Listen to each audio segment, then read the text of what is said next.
Welcome to another CHRO Conversation, hosted by the Center for Executive Succession at the Darla Moore School of Business. I am your host, Anthony Nyberg, and today we are speaking with Brian Silva, the CHRO for Fresenius Medical Care of North America, which has more than 2,400 dialysis centers. Prior to serving in his current role, he was the CHRO of Gentiva Health Services and of Linens and Things. Brian is also the past chairman of the board for SHRM. Brian, again, thank you very much for joining us, for speaking to our students, and for sharing your insight and wisdom with us. We appreciate having you. It's great to be here. Thanks. So, given the increasing prevalence of CHROs serving on corporate boards and the focus on driving results through human capital, the HR function really seems to be gaining respect in organizations. Can you talk about where you think HR can make the biggest difference kind of over the next 5 years? Sure. And before I answer that question, I'd like to say, and you kind of mentioned this a little bit earlier, Anthony. I take a look back at this past year as kind of being one of the landmark years for human resources and their ability to have impact in relationship to COVID-19. Someone earlier in the year said, this was our Y2K year for human resources, as it was for IT people in the year 2000. And I think, this year just gave everyone who works in human resources the opportunity to show what an extraordinary impact human resources can and does have on the operating results, on the culture of the organization. So I think, as most people know, I've been in HR for a while now. So I drank the Kool-Aid many years ago about how great a career HR is, but I don't know that I've ever felt prouder of being in HR after seeing what people have done. So with that, the other question, the statement I make before I dive right into the question is, as far as having impact over the next 5 years, I'll make some general statements, but I think one of the key things that everyone needs to remember is the impact that you make will vary to a great extent, company to company to company. And one of the themes that I'll probably mention a couple of times between this interview and the next presentation that I do is knowing how relationships work at individual companies and knowing the business strategy, how business operates, is foundational to being successful as a human resources professional. So I think those are the two foundations. So I'll start with that. How can you have the biggest impact in the next 5 years? The first thing is know the business. Know how the company makes money. Know what your competition is. Know what government regulations are. Know what the critical aspects are for driving that. Know what the profitability is, and then trying to make the connection between those strategies and business outcomes. I think it's clear to everyone that, for a second point, that culture within an organization, as important as it has been over the last 3 to 5 to 10, 20 years, culture has never been more important. And I look at culture and human resources in two different ways. An obvious way, because it's so present today, is the issues related to equity, to diversity, to fairness in the workplace. Certainly those issues have been under the focus of human resources for many years, but it's never become more important. So that's certainly a key part of the culture. But there's also a unique culture that exists at every company, and you have to be attuned to that culture. So I spoke to a couple of students in coffee to give you an example about culture a couple of minutes ago. And I spent 10 years at a retail company as chief human resources officer.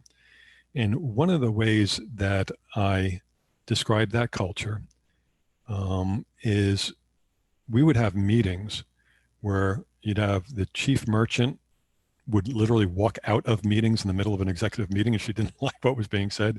People would yell at each other. They would scream at each other. They would call each other names. I sometimes characterize it as an environment that the leaders in the company ate the children for breakfast and then asked what's for lunch. So it was a really, really tough, challenging environment and culture. So to that point, I said, well, I'm a New Yorker. I grew up in the attic with my brother. Had pretty simple buildings. I could be tough here too. And I think adjusted pretty well to that environment. And was there for 10 years, took the company public on the front end, took the company private on the back end, left after a leverage buyout, and started my career in healthcare and went to another company where it was much more thoughtful. It was much more pensive. It was much more respectful. Some people would call it more professional. But I guess I was practicing one of those things that they tell you to be careful of. What got you here won't get you there. And I came into that company really hot. I came in hot with my team. I came in hot with my peers. I even came in hot with the board of directors as far as my style.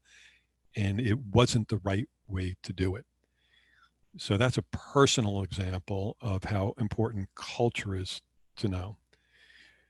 10 or 15 years ago, there was a book that came out to the third point called The War on Talent, or The War for Talent. And subsequently, I heard there was another article written, which was interesting. It says, yes, there's been a war for talent, and we've lost. I think that will be an ongoing competition. We're currently in an economic environment that's a bit depressed due to COVID-19. We're seeing unemployment rates that we probably haven't seen in close to 100 years. The economy will come back around, and even with the depressed economic conditions that we have right now, it'll come back around. And even some industries are significantly less impacted by COVID-19 than others. So I work in the healthcare industry. We still find it incredibly tough to find great talent, as you would expect in a COVID-19 environment. So the biggest impact, first, know your business. Number two, know your culture. Number three, think about the war for talent. What are the systems, processes, and tools that you're going to use in human resources to make sure that you attract, motivate, retain, and engage the best talent that you can. There's a saying that the best, that 20% of the people in a company deliver 80% of the value. I don't know if those numbers are right, but I think the intention is right as far as getting the right talent. The fourth point I'd probably make is, that one is the day job, right? So there's a lot of day job in human resources. You have to run compensation, you have to run benefits, you have to run talent acquisition. And especially in bigger companies, you have to figure out how you're going to use your human capital resources in the most effective way. And I just don't mean your HR staff. Now, certainly that's important. You need to make sure that your human resources staff operates at the highest level of efficiency when they're delivering their product to the customer. But the other thing is to take a look at total human capital expenses. So in my company, we spend $3 billion just on compensation and another billion on benefits. So we have a $4 billion spend in human capital expenses. I see that as my responsibility to see how we can manage that in the most effective way.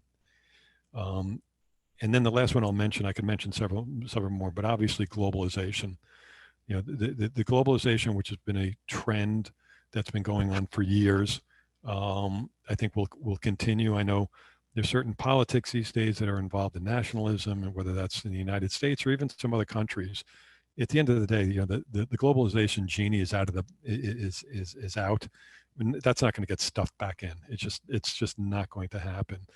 And that's a factor in whether you work in a company that has 400 people or 400,000 people. Because if you have a company that's 400 people and you're manufacturing nails and screws and hammers, there's a good possibility that you may be selling those to someone outside of the United States. So this is not just a question of size. I think some people in human resources associate globalization with size, and there is some relationship to that or correlation to that, but it's not unique. So know your business, be aware of culture, both in the sphere of diversity, inclusion, and equity, but also overall country culture.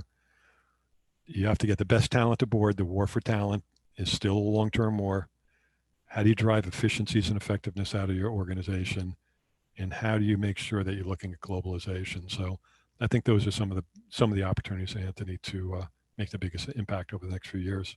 And you had mentioned it as you were talking about it, that this is a unique moment in time for HR. I mean, people have equated, as you have yourself, to like IT with Y2K, that sort of thing. Is there something that HR leaders should be doing to really maximize this attention? Or is that just is doing all the things you talked about really what one needs to do because the attention is there and there's nothing else that should be done that way? Yeah, no, Anthony, I think you have to earn attention. I mean, I have found that as far as human resources has come as a profession and the respect and trust it's gained, I still think we have a far way to go. It's interesting. One of the things I say to my staff, which they probably find incredibly exhausting because I say it every year, is I'm incredibly proud of how much we've done, how much better we've gone, how much progress we've made, but I'm not nearly satisfied. I'm not nowhere close to being satisfied with where we are today. And I take a look at the HR profession in that way. I think we've come an incredibly far away, but I still think there is in some companies, in some leaders' mind, a gap between, to use your word, the attention that HR would get versus, for example, business development, sales, marketing, the chief financial officer, the chief operating officer. And I think that gap has shrunk tremendously. But I think the way you get that attention and you get those resources, so, is by delivering on your promises. And that's making that connection between identifying what's important to the company, coming up with human capital solutions to solve those problems, just using one as an example, turnover and retention of employees, and delivering on the promises to improve those business outcomes. So yes, we're getting more attention than ever.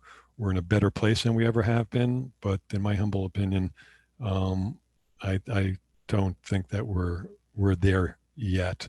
And I think the way you get there again is by delivering on your promises and solving business problems. And you described that you've been in a number of different industries in your career, and you gave some examples of some of the things that are similar and different about those. But can you say a little bit more about what may be constants for HR across these industries? Yeah, I think I talk about both constants and differences. So in my career, I started my HR career 10 years in a financial services company. I started as a recruiter. At the end of 10 years, I was running everything but benefits. Then I was chief human resources officer for a retail company that had 600 locations. Then for a physical therapy company that had 600 locations. And the current company I'm at, which is a dialysis care company, has 4,000 locations and 80,000 employees. So, through my journey, I would say that the similarities end up being, and this will be a theme I'll talk about now and probably beat to death during our presentation, but I think it's important. The similarities are know your business. So you really have to know what the business is, the competition, legal environment, things that I mentioned. When I was having coffee with a couple of people a few minutes ago, one of the questions are people? And I think people are people. So I think some of the things that do carry over are the things that tend to motivate. There are some similarities that motivate people in all the places I've seen. And so what are some of the things I see? Communication, leadership, fairness, opportunity to move ahead. So those are themes that I've seen, no matter where I've worked, that are very, very similar. What the differences that I see are more generally business specific ones. Now, the business specific ones can be two or three things. So one of them could be obviously the industry that you're in, right? So if you're in a manufacturing industry versus a healthcare industry, there are differences there. But there are also some differences as far as the evolution of where the business is.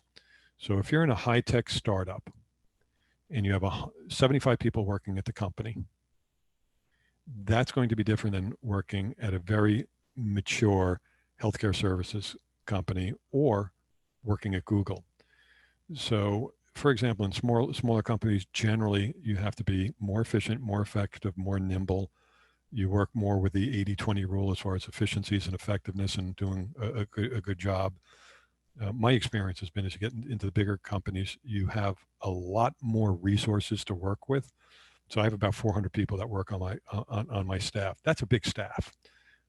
Some people have much bigger HR staffs than that, but to me, that's a pretty big HR staff. So I have the resources. So with that, though, come the expectations. I think some of the differences are really important, and they're related to culture. And I think, again, I mentioned that before as far as coming in hot to a company. I think so. Those are some of the differences that I've seen between the fields that have to be very, very unique to each organization. And then the last one I'll leave with, and this is from a CHRO's perspective, as far as the similarities or the differences. In the current company I've worked for, I'm on my fourth CEO at this company in 11 years, which someone said to me recently, thanks for the survival, because from what I understand, I guess most people don't survive 4 CEOs at one company. But so I'm in my fourth CEO here, and I'm on my probably seventh or eighth CEO in my career. My experience has been, and I'll give a caveat at the end here, is it's been critically important that I understand what's important to the CEO and make sure that I focus my HR efforts on that. By the way, not every CHRO looks at it that way. So some CHROs say, ooh, you have to be very careful of doing that, because the closer that you'll get to the CEO, you run the possibility of being less independent. So I think that's a balance. For me, it's worked pretty well. I've seen it work pretty well for other people who are CHROs, but other CHROs, to be frank with you, don't follow that. But so I share that as a personal experience. I'll translate that to whether you're the chief human resources officer, or whether you're the head of compensation, or whether you're a recruiter with 1 month of experience. What I will say from a career standpoint, no matter where you are, figure out what's important to your boss, whether your boss is the supervisor of recruiting or the chief executive officer of an 80,000 employee company that's doing $20 billion in revenue. What's important to the person that you're working for, you should be very attuned to, and you should really try to figure out how you can help, in addition to your own job, how you can help the entire department, your boss, be successful. I think that's probably a bit of career advice too. Yeah, that's certainly great advice for all of us. So it is a remarkable number of CEOs that you work for that way. And you're right about the survivability, and that it's unusual for CHROs to stay, particularly with the same company, through so many. Can you say a little bit about, I mean, having seen that, what have been kind of the characteristics of the really strong executive leadership teams? Yeah, that's a great a great one. I'll talk about the effective ones, and also I'll talk about building a highly effective team. So the ones that the leadership teams that I've seen operate most effectively, and this is the executive leadership team or my own leadership team or people throughout the organization. I think diversity, and I think diversity in the two contexts. Certainly the context of when we talk about diversity and inclusion in the workforce today, that's critically important, because I think it represents probably your customer base, right? Because we'll have very diverse customer bases. So I think the more diverse you make a team, it's helpful. But I think as important to that is diversity of thought. Probably midway through my career, I fell into the trap of hiring people, which a lot of people do, hiring people that are very much like me. And it was very comforting. It was very comforting to sit around a group of people that sounded like me, that kind of had the same educational background, same experiential background. What I quickly found out is it wasn't making us any better. I was hearing the same answers and solutions to problems that I would come up with. So I think building a group that's diverse, that brings different opinions to the table. Now, there's a balance in that one too, though, as I found out, because I have found the best teams build diversity of opinion, but not necessarily destructive or opposing ones, right?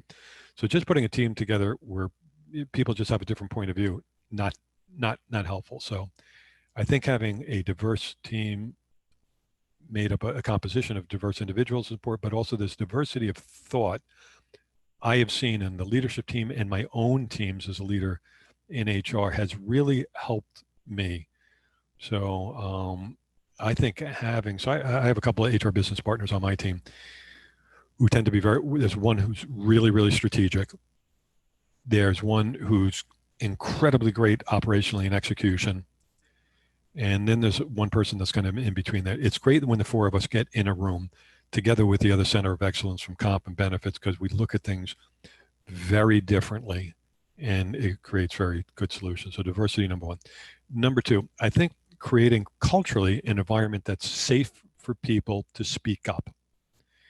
And I think too often, and it's both in our personal lives, our professional lives, people have a tendency not to speak up, not to disagree, or they don't know how to do that. And I think a big reason for that is they're concerned about safety. Will I appear foolish if I bring up a poor idea?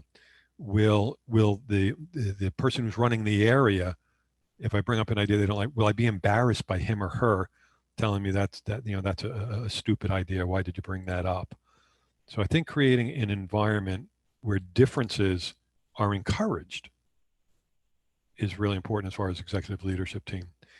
Another idea on leadership team is the concept of renewal. And I don't know how else to say it except for what's on my mind. I tend to think, even although my own survival rate, 11 years at this company, a lot of executives probably do their best work in the first 3 to 4 years that they're in a company, right?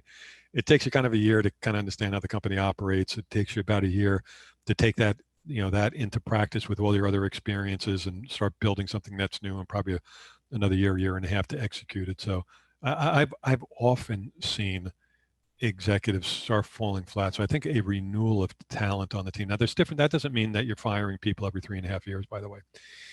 It can mean that you augment talent. So that's what I've tried to do on my team. I've tried to augment talent with people who have different backgrounds, different experiences, or is a diverse team. So there's a lot of ways of renewal, but I think keeping in the spirit of change that we have these days in the marketplace, keeping the same team around for years and years and years and expecting them to continue to come up with creative, innovative, and new ideas is, in my humble opinion, pretty difficult. So with that, if I could say, if I say one thing as far as future, I think the other thing to do in that spirit of renewal, two or three other thoughts.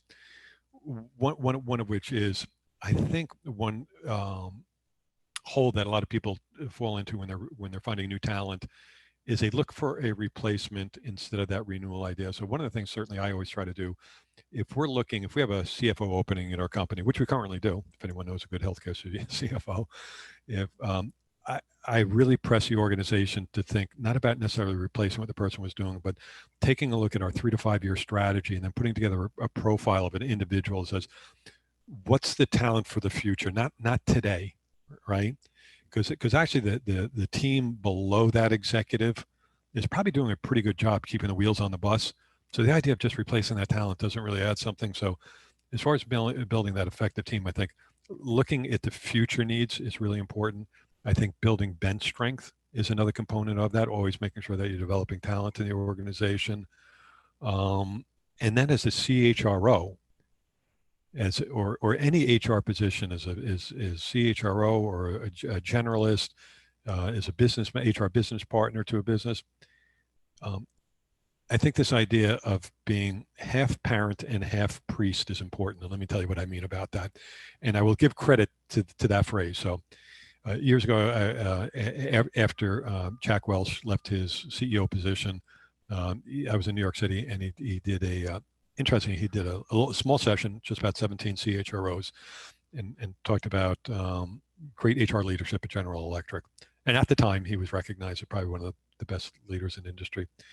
And he talked about, it was interesting, that as a coach and a leader, as Chief Human Resources Officer, and I think it goes to other roles in HR, half the time you need to be that priest. So it means you need to be trusted, you need to be respected, someone can come into your office and close the curtain, to use the priest's example, or close the door, and confide in you and saying, I'm having a tough time with something. Can you help me? The other time is to be a parent and to be a coach and to be honest enough with a person to tell them when they're off.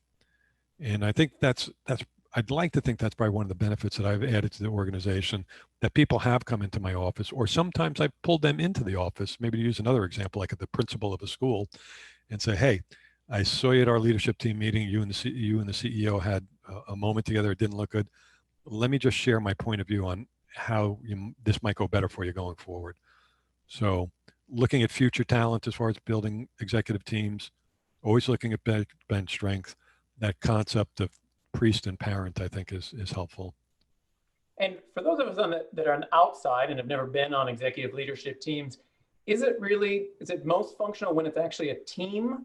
So when you're thinking about the different pieces that will go on that, are you thinking about just who will be the greatest individual performer, like who's going to be a superstar CFO and run the finance organization? Or are you really looking for people that are, like you described earlier, in terms of the different perspectives and that will mesh in some way to really function as a strong team?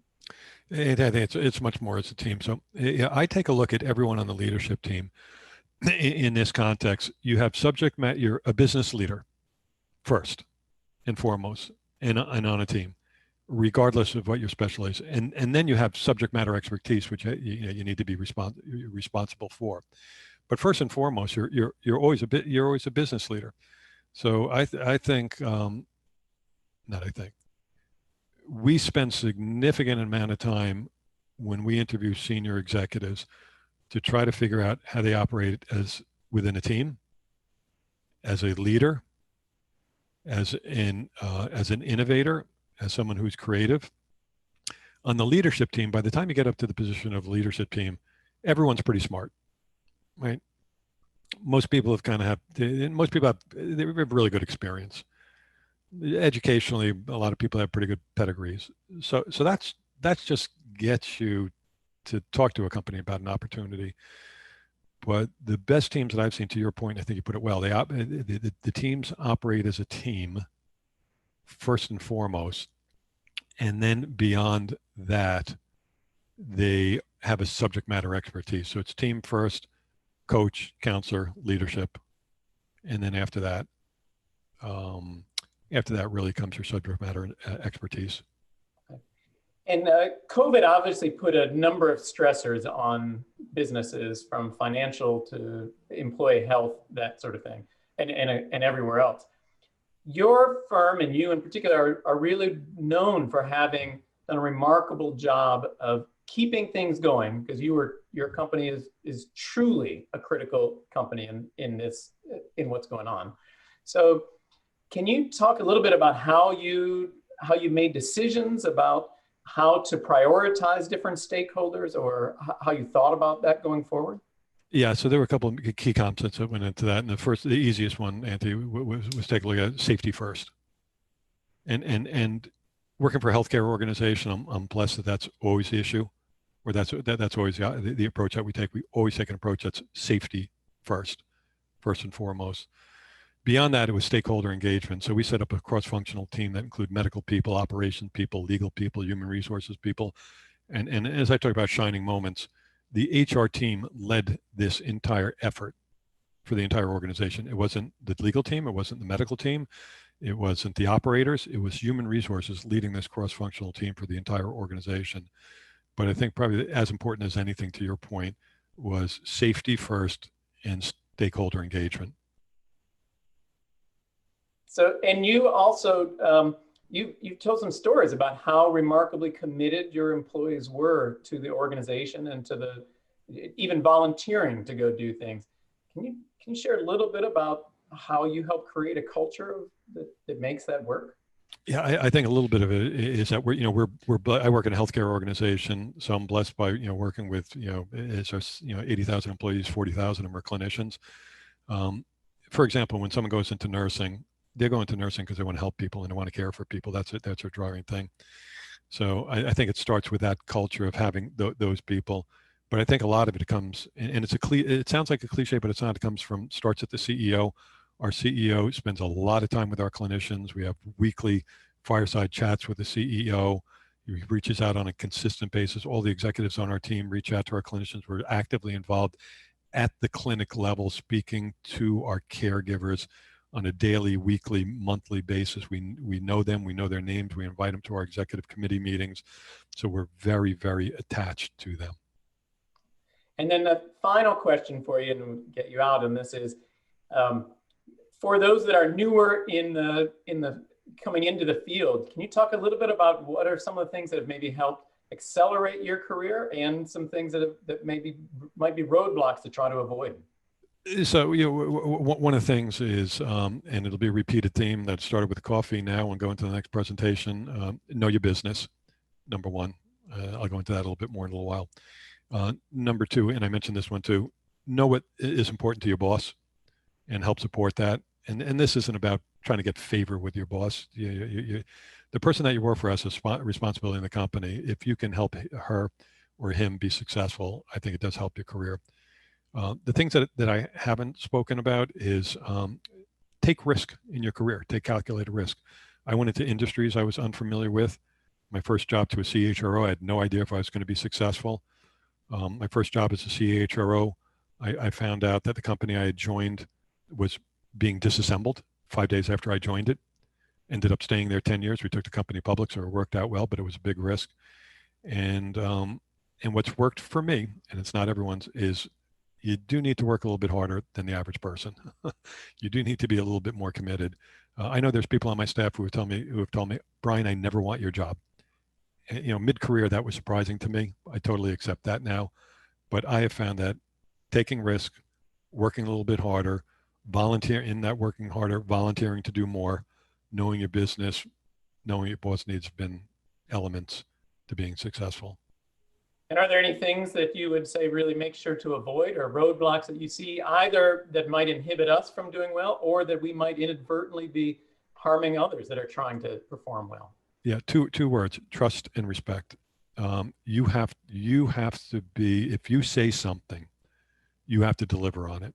If people give you a confidence, you have to keep that confidence, especially in human resources. If your trust and credibility is broken, it's going to be tough for you to be successful.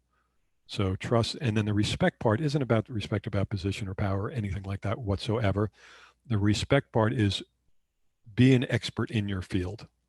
And that means continuous learning. So that would be maybe, Anthony, what I'd leave with is continuous learning. I went to grad school when I was 35 years old, and I had my second baby on the way. Okay, I got my SHRM certifications for the second time because I let them lapse when I was in my early 50s. I've done other things. So, and that isn't about me. It's just examples of the concept of continuous learning. No one in this program, and I don't think that we would ever think that, hey, I have a graduate degree from an amazing program, I can hang that up, I'm done. You're never done. Don't be done. You can't be done in this kind of environment. You have to do continuous learning, take some risk, work a little bit harder, know your business, know what the leaders in the group expect from you. Never betray trust. All right. Thank you very much for the tremendous words of wisdom. As always, it's really an honor and a privilege for me to get to talk to you. I appreciate it. I always learn a great deal. So thank you very much. And thank you for spending some time with our students. Great. Thank you, Anthony. All right. Take care. Bye-bye. You just listened to another CHRO conversation. Today, Brian Silva, CHRO for Fresenius Medical Care of North America, shared his views on what HR can do to deserve attention and respect. He also shared his wisdom on what individuals can do to achieve career success. On behalf of all of us who are associated with the Master of Human Resources program and the Center for Executive Succession here at the Darla Moore School of Business and the University of South Carolina, thank you for joining us.